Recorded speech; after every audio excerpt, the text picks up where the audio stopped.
مرزا غالب کی غزل ہم پڑھنے جا رہے ہیں، اس کی تشریح ہم کرنے جا رہے ہیں۔ اس سے پہلے ہم آپ کو یاد دلا دیں کہ پیپر میں یہ سوال لازمی آتا ہے، آپ کا تعلق پنجاب کے کسی بھی علاقے سے ہے تو اس میں بورڈ کے پیپر میں یہ سوال آئے گا۔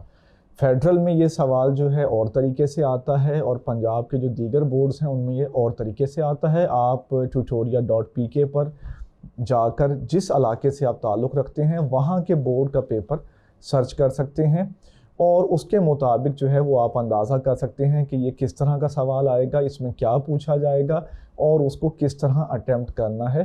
عام طور پر جو ہے غزل کے شعروں کی تشریح کے دوران صرف حوالہ شاعر پوچھا جاتا ہے اور اس کی تشریح پوچھی جاتی ہے۔ تو حوالہ شاعر میں آپ لکھ دیں گے شاعر کا نام، یعنی مرزا اسد اللہ خان غالب۔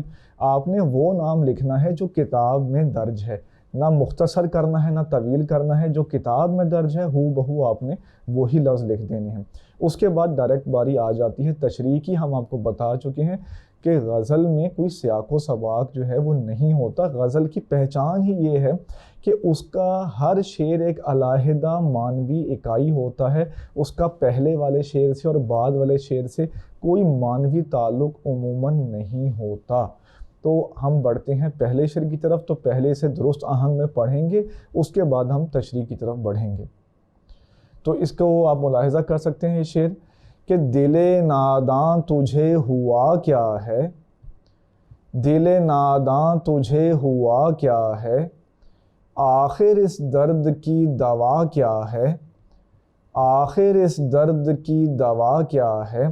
تو یہ اتار چڑھاؤ آواز کا جسے ہم زیر و بم کہتے ہیں، یہ آپ نے سماعت کر لیا۔ اب ہم بڑھتے ہیں اس کی تشریح کی طرف۔ تشریح کا آغاز آپ ان الفاظ سے کریں گے کہ یہ غالب کی مشہور غزل کا مطلع ہے، جس میں وہ اپنے دل کو ہلکے پھلکے انداز میں ڈانٹ ڈپٹ کر رہے ہیں۔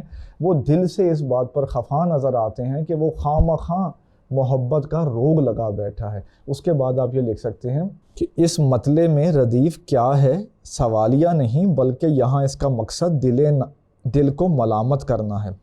دل ناداں کا مرکب خود اس بات پہ دلالت کرتا ہے کہ غالب اپنے دل کی حرکتوں سے خوب واقف ہیں۔